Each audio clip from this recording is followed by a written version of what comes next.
আগেকার দিনে মানুষ বলতো, এখনকার দিনেও বলে যাদের বুদ্ধি বেশি, যে বিধবা মানুষকে মাছ মাংস খেতে নেই। তো ভিডিওটি মন দিয়ে শুনবেন। অ্যান্ড আমার মোটা মাথায় আমি যতটুকু বুঝেছি, ফিল করেছি এবং বিজ্ঞানসম্মত কারণ একটা খুঁজে বের করেছি, আমি সেটাই আপনাদের কাছে উপস্থাপন করার চেষ্টা করছি।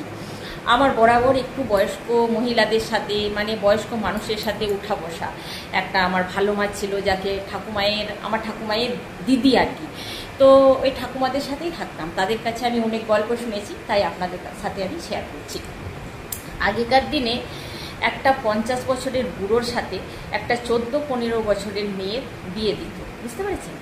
এবার মেয়েটা যখন ভরপুর যৌবনে পা দিত, হয়তো 25, 30, 20 একদম বয়সের, মানে একদম ভরপুর যৌবন যখন মেয়েটা, তখন তার স্বামী কিন্তু পরলোক গমন করে যেত। মানে 50 বছরের বুড়োর সাথে বিয়ে হয়েছে, তো সেই মেয়ে সেই বয়সেই বিধবা হবে।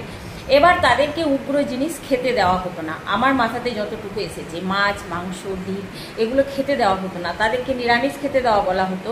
এই কারণেই, কারণ আমরা তো মানুষ, আমরা সমাজে বাস করি এবং সমাজে একটা শৃঙ্খলা বোধটা বিশেষ জরুরি।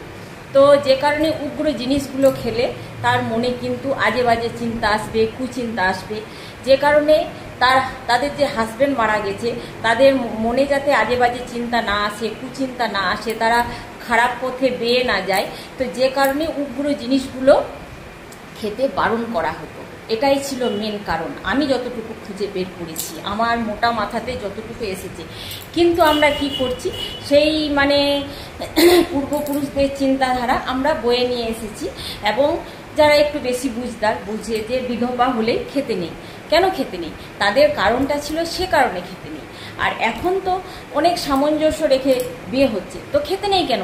যে মারা গেছে সে তো আবার পুনর্জন্ম নিয়েও নিয়েছে, হতেও পারে।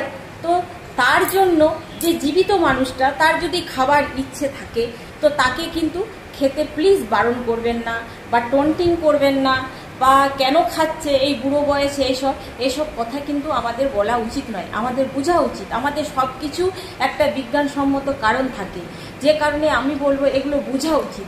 সব কিছুরই দেখবেন কীর্তন করার ক্ষেত্রে একটা দুহাতে তালি মারার যে বিষয়টা থাকে, তো সেখানেও কিন্তু একটা বিজ্ঞানসম্মত কারণ থাকে। কারণ আমাদের যত নার্ভ সিস্টেমগুলো কিন্তু দু হাতে, দেখবেন হিজড়ারা দু হাতে তালি মারে, তাদের কোনোদিন কিন্তু মানে হাসপাতালে যেতে হয় না, তাদের রোগ জ্বালাটা কম হয়। কেন বলুন তো? তারা ওই জোর জোর তালি দেয়। তো কীর্তন করতে গেলে করতাল না ঠুকে আপনারা যদি জোর জোর তালি মেরে কীর্তন করেন, হাত তালি, তো সেখানে আমি বলবো অনেকটা শরীরের মানে নার্ভ সিস্টেমটা ঠিক থাকে।